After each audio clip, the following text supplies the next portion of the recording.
शांतिपूर्ण मतगणना के बाद अब विवाद की खबरें भी सामने आ रही हैं। शैलेंद्र दीक्षित हमारे साथ बीजेपी के नेता मौजूद है स्टूडियो में, अनूप वाजपेयी जी स्टूडियो में मौजूद है। शैलेंद्र दीक्षित जी, आपका रुख करेंगे एक बार फिर से विवाद की स्थिति।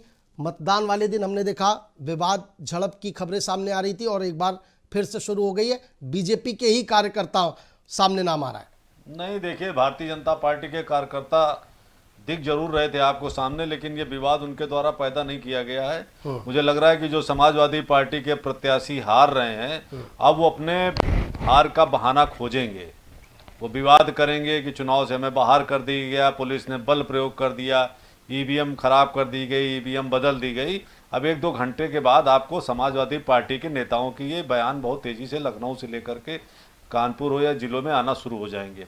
तो मुझे लगता है कि ये जो चुनाव परिणाम है, जो भारतीय जनता पार्टी की सफलता, जो जनादेश भारतीय जनता पार्टी को उत्तर प्रदेश के निकाय चुनाव में जनता ने दिया है, उसके को देखते हुए ये हताशा है लोगों की, और लोग उसको स्वीकार करने की जगह इस तरीके के विवाद की स्थितियां पैदा कर रहे हैं, जो कि अच्छी बात नहीं है लोकतंत्र में। यहाँ पर अनूप वाजपेयी जी, आपका अनुभव शायद काम आएगा। आप लंबे समय से राजनीति पर बारीकी से नजर रख रहे हैं। इस बार जो मतदान के दौरान विवाद की खबरें सामने आई हैं, खासतौर से दूसरे चरण की अगर बात करें निकाय चुनाव में, और बीजेपी के कार्यकर्ताओं ने जिस तरह से, मैं ये नहीं कहूँगा कि उन्होंने विवाद किया, लेकिन उनका शामिल होना इस बार कहीं ना कहीं ये जरूर इस बार बड़ी खबर के तौर पर सामने आई है कि बीजेपी लगभग विवादों में रही है। चाहे वो झड़प की खबरें हो, विवाद की खबरें हो, कन्नौज की खबर हो, कानपुर की खबर हो, अक्सर बीजेपी के ही कार्यकर्ताओं या नेताओं से विवाद हुआ है। तस्वीरें भी हमने अपने दर्शकों को दिखाई कन्नौज में, किस तरह से बूथ के अंदर सपा नेता की पिटाई की गई, पुलिसकर्मी मौन होकर खड़े रहे। अरे अब सरकार उन्हीं की है, सत्ता है, सत्ता की हनक है। तो ऑब्वियस ही बात है कि वो अपने को अपर हैंड मान के चलते हैं समाज में या सब चीजों में। और एक चीज और है, देखिए, ये जो विधानसभा चुनाव हो या लोकसभा चुनाव हो, उनमें और ये जो चुनाव होते हैं मेयर के या सभासद के, मेयर के तो नहीं, सभासद के, आपको मेयर में उतने झंझट नहीं दिखाई देंगे, न सुनाई देंगे जितना सभासद वाले चुनाव में होते हैं। क्योंकि होता यह कि 4-5-6 गलियों का चुनाव होता, 8 गलियों का। तो वो जो इतना ज्यादा लोकलाइज पॉलिटिक्स हो जाती है कि फिर वो वही लोग जो पिछले कई साल से एक दूसरे को नमस्ते करते थे, फिर वो धड़ों में बढ़ जाते हैं। कोई त्रिशूल लेके घूम रहा है, कोई डमरू बजा रहा है, कोई कमल का निशान लिए हुए है। और एग्रेसिव पॉलिटिक्स का तो एक समय सब पूरा देश देख रहा है।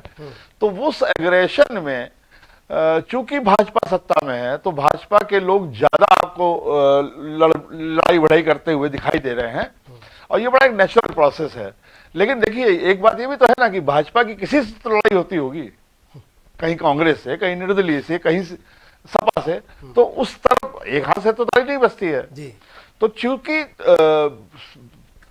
सत्ता इनकी है, तो भाजपा ज्यादा एग्रेशन में हावी हो जाती है और पुलिस को थोड़ा सा अपने 1-1.5 कदम पैर पीछे खींचने पड़ते हैं। लेकिन अनूप जी, क्या ये बदली हुई भाजपा नजर आ रही है? समाजवादी पार्टी पे आरोप लगाते रहे अक्सर, जब विपक्ष में थे तब गुंडई करने का, हंगामा करने का, बूथ कैप्चरिंग का, और जो वहां पर लगे होते हैं वोट डालने के लिए जो लगाई जाती हैं बेंचें, उनको पलटने का। लेकिन इस बार तो जस्ट उल्टा तस्वीरें हमने देखने को मिली। कानपुर की बात करें, कानपुर में भी निर्दलीय प्रत्याशी का जो बस्ता लगा हुआ था, बीजेपी नेता वहां पर पहुंचते क्योंकि उनकी बस्ते पर भीड़ नहीं थी, उसको पलट दिया जाता है, लात मारकर उसको गिरा दिया जाता है। तो अब ये तस्वीरें उलट गई है, क्या ढर्रे पर चल पड़ी है समाजवादी पार्टी के? भाई, जब सत्ता, पता है ना, खुदा जब हुस्न देता है नजाकत आ ही जाती है। तो जब ताकत मिलती है तो फिर उस ताकत का अगर प्रयोग ना किया गया तो ताकत किस काम की। तो और एक चीज और होती है कि आप जब सत्ता बनी, जैसे दूसरी बार लगातार बनी, तो बहुत सारे ऐसे लोग जो कभी बसपा के साथ या कभी सपा का झंडा लगा के, भले वो किसी पद में नहीं होते होंगे, लेकिन गाड़ियों में झंडे लगा के वो थोड़ा सा उस सत्ता का फायदा उठाने की कोशिश करते। तो ऐसे बहुत सारे लोगों ने झंडे बदल लिए और अपनी गाड़ियों में भाजपा का झंडा लगा लिया। ये चुनाव गली मोहल्ले का था, तो सक्रिय भी हो गए, इन्वॉल्व भी हो गए, और फिर यह अस्ते बस्ते पलटना, तो फिर नहीं, झंडे बदल लिए लेकिन अस्तित्व कैसे बदल पाएंगे? शैलेंद्र दीक्षित जी, तो क्या जो हुस्न मिला है अब नजाकत आ गई है? नहीं, देखिए, भारतीय जनता पार्टी सत्ता में रहे या न रहे, वो लोकतांत्रिक तरीके से राजनीति करती है और समाज सेवा के नीति से राजनीति करती है। हमारे दल में अगर किसी ने इस तरीके का कोई कदम उठाया तो हमने कभी उसको स्वीकार नहीं किया है। हमने उन पर समय रहते कार्रवाई भी की, बहुत से उदाहरण ऐसे आए हैं सामने। लेकिन मैं दावे के साथ कह सकता हूं कि समाजवादी पार्टी में जिस तरीके से इन अराजक तत्वों का संरक्षण उनका शीर्ष नेतृत्व करता रहा है, आज भी कर रहा है। और जिले जिले में लोगों की ठेकेदारी तय हो जाती थी कि कौन बूथ कब्जा करेगा, कौन जीतेगा, और जिला अधिकारी और चुनाव को इस तरीके से वो लोग प्रयोग करते थे कि शासन की नीति पर ही चुनाव तय किए जाते थे। लेकिन भारतीय जनता पार्टी में इस तरीके का कुछ भी नहीं, सभी को अपना वोट देने का है। और कानपुर उसका उदाहरण है कि हमें नहीं लगता कि किसी एक 1700 से ज़्यादा बूथ थे, 1760-65 बूथ थे, एक भी बूथ पर पुनर्मतदान नहीं हुआ। सर बिल्हौर में हुआ है ना? बिल्हौर में नहीं, कानपुर निकाय में। बिल्हौर में 3 बूथ पर हुआ, वो मैं मानता हूँ। बिल्हौर भी है ना, उत्तर प्रदेश का हिस्सा है ना। नहीं हुआ कि और आरोप किस पर लगा था? किसने उसमें आरोप लगाया? समाजवादी पार्टी किसी पर लगा रही, बसपा किसी पर लगा रही। वो 3 जगहों पर वो मतपत्र खराब हुए, उन पर हो रहे। लेकिन मैं खराब नहीं हुए सर, खराब किए गए, तेजाब डाला गया उसमें। कानपुर निकाय में इतना बड़ा चुनाव होने के बाद भी कहीं भी आपको एक भी मतदान स्थल पर पुनर्मतदान की जरूरत नहीं पड़ी। ये तय करता है कि भारतीय जनता पार्टी के लोग सत्ता में रहने के बाद भी कोई अपना अतिक्रमण नहीं कर रहे हैं।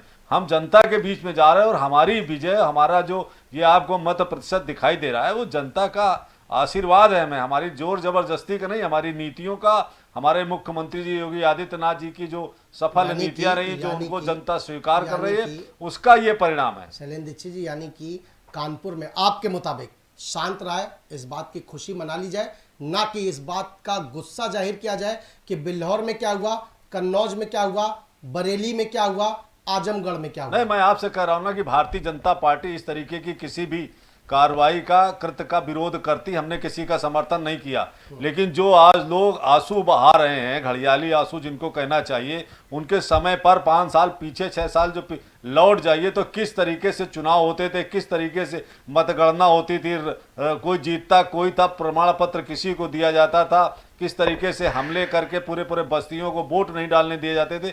ये घटनाएं किसी से छिपी नहीं है। लेकिन आज उत्तर प्रदेश में हम सभी को स्वतंत्र है, आजादी है और भय रहित मतदान करने का अधिकार अगर किसी ने दिया तो भारतीय जनता पार्टी ने ये करके दिखाया। उत्तर प्रदेश में मतदान करने का अधिकार जरूर दिया, भय रहित, हाँ, भय रहित मतदान करने का अधिकार तो लोकतंत्र दे रहा, संविधान दे रहा। भय रहित जाके वोट डालिए, ये वातावरण भारतीय जनता पार्टी और योगी आदित्यनाथ जी की सरकार ने करके दिखाया। देखा सर हमने दूसरे चरण में किस तरह से लोग भयमुक्त होकर पहुंच रहे थे मतदान स्थलों पर, किस तरह से मतदान स्थलों पर मारपीट की खबरें सामने आ रही थी, वो भी हमने दर्शकों को दिखाई। अब आते हैं वापस 2 छोटे सवालों के साथ इस कार्यक्रम को खत्म करने का इशारा मिल रहा है, करेंगे। लेकिन मतदाता सूची में अनूप जी, जिस तरह से इस बार नाम बड़ी मात्रा में नदारद था, पहले आरोप लगाए जाते थे कि सपा जानबूझकर मतदाता सूची से मतदाताओं के नाम हटवाती है ताकि वोट परसेंटेज जो है वो कहीं ना कहीं मैनेज रह सके और उनके वोट पड़ सके। इस बार क्या स्थिति थी, ये किसी से छिपी नहीं है। 1000 से भी ज्यादा वोट एक बूथों के लापता थे, गायब थे। अब देखिए, इसमें तो सीधी मतलब मेरा आरोप कहे या आरोप नहीं है, सीधी गलती है इन पॉलिटिकल लोगों की। जिस समय मतदाता बनाए जा रहे होते हैं उस समय तो ये लोग कुंभकर्ण की नींद वाले स्थिति में होते हैं। जब मतदाता बन जाते हैं तो उसके बाद भी प्रशासन कई बार मौका देता है कि आप आइए, आप आकर चेक करिए, आप अपनी अपील लगाइए, आप अपनी मतलब जो शिकायत है जो भी आपकी है उसके बारे में आप हमें बताइए आके। उस समय तो ये लोग कुछ करते नहीं है, ठीक है ना। वो सरकारी कर्मचारी है, देखा हर जगह हर तरह के लोग हैं, ठीक है ना। BLO है, एक सरकारी कर्मचारी, उसको काम दे दिया गया, अपनी नौकरी के साथ साथ उसे ये भी करना है। उसने थोड़ा सा किया, थोड़ा सा गंभीरता से नहीं किया, कुछ थोड़ा निपटा दिया, कुछ बैठ के कर दिया, कुछ 2-4 लोगों के साथ बैठ के नाम लिख लिए जो मोहल्ले के लोग हैं। अब उस समय आपको सक्रिय होना चाहिए होता है, उस समय आपको उस BLO को प्रॉपर ट्रेस करना होता है, उस समय आपको सारी जो नाम जा रहे हैं, जो लिस्टिंग हो रही है, उस समय देखना चाहिए। तो तब नहीं देखते। अब एक बहाना हो गया है विरोधी दलों का कि साहब इतने नाम यहाँ गायब हो गए, मुझे हराने की एक टैक्टिस की जा रही है।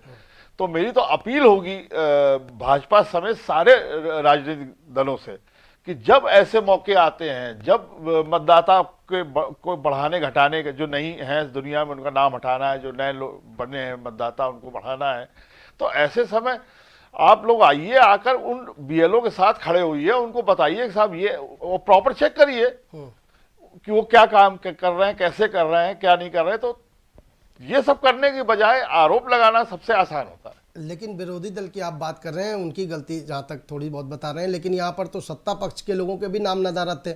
बिल्लौर से विधायक है राहुल बच्चा सोनकर, उनका और उनकी पत्नी का दोनों नाम गायब थे। तो अब बताओ, जब विधायक इतना लापरवाह हो सकता है तो आप बताइए, मतलब इसमें अगर मुझसे पूछा जाए कि आपको इसमें किसी को सजा देनी है, तो हम तो सीधे सीधे राहुल बच्चा सोनकर को ही इसका दोषी ठहराएंगे कि जब एक विधायक इतना विजिलेंट नहीं है कि आने वाले चुनाव में उसका नाम है कि नहीं है लिस्ट में, जबकि ऐसे कम से कम आधा दर्जन मौके प्रशासन देता है आपको चीजें चेक करने का। आखिरी सवाल अनूप वाजपेयी जी, बिना विपक्ष के या कमजोर विपक्ष के विकास की जो डगर होती है वो कितनी मुश्किल हो जाती है? क्योंकि जो तस्वीरें नजर आ रही हैं, जो हालात नजर आ रहे हैं, जिस तरह रुझान सामने आ रहे हैं, एक प्रचंड बहुमत की ओर बीजेपी बढ़ रही है पूरे प्रदेश में। ऐसे में विपक्ष जब कमजोर होगा तो विकास की डगर कितनी मुश्किल होगी? अगर विपक्ष कमजोर है तो विकास होगा, अगर होगा तो यही अपने आप में 8वां 9वां आश्चर्य जो इस समय दुनिया में चल रहे हैं उनमें से एक होगा। एक अच्छी व्यवस्था के लिए, एक अच्छे समाज के लिए, एक अच्छी राजनीतिक व्यवस्था के लिए, एक अच्छे माहौल के लिए विपक्ष का मजबूत होना बहुत जरूरी है। बिल्कुल, विपक्ष का अमेरिका इसका सबसे बड़ा उदाहरण है। बिल्कुल, विपक्ष का मजबूत होना बेहद जरूरी है। शैलेंद्र दीक्षित जी, आखिरी सवाल, जिस तरह से हम कानपुर की अगर बात करें तो अभी भी आपको 5 बड़ी समस्याएं क्या नजर आ रही हैं जो पिछले कार्यकाल में नहीं हो सकी हैं और उनको पूरा कराने के लिए? देखिए, कानपुर को स्मार्ट सिटी बनाना है और इसके तहत हमें जो इसका इंफ्रास्ट्रक्चर उसको ठीक करना है।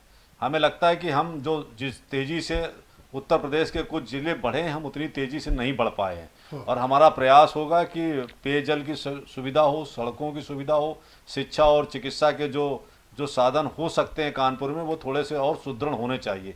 और हमें इसके साथ साथ कानपुर में जो पोल्यूशन की सबसे बड़ी समस्या उभर करके आई है, इसको हमें प्रदूषण मुक्त बनाने की दिशा में भी काम करना पड़ेगा, क्योंकि हमारी जो नई पीढ़ी आ रही है उसको स्वस्थ जीवन मिले, ये हमारी सबकी जिम्मेदारी है। तो इन 5-6 चीज़ों को लेकर के भारतीय जनता पार्टी के नेतृत्व में और जो हमारे यहाँ से महापौर चुने जा रहे हैं, जो पार्षद चुने जा रहे हैं, और मोदी जी के नेतृत्व में, योगी जी के नेतृत्व में कानपुर को बहुत तेजी से विकास के रास्ते पर ले जाने की हमारी कल्पना है और ईश्वर करे कि हमारी कल्पना पूरी हो। बिल्कुल, यही उम्मीद भी पूरा प्रदेश आपसे कर रहा है। जनादेश दिया है उत्तर प्रदेश ने, हालांकि अभी रुझान ही है, लेकिन रुझानों में भी प्रचंड बहुमत के साथ भारतीय जनता पार्टी आगे बढ़ रही है। अब से कुछ देर बाद नतीजे सामने आते जाएंगे। एबीसी न्यूज़ पल पल की अपडेट आप तक पहुंचाता रहेगा। बहुत शुक्रिया आपका शैलेंद्र दीक्षित जी हमारे साथ जुड़ने के लिए, चर्चा में शामिल होने के लिए। अनूप वाजपेयी जी, आपका भी बहुत शुक्रिया।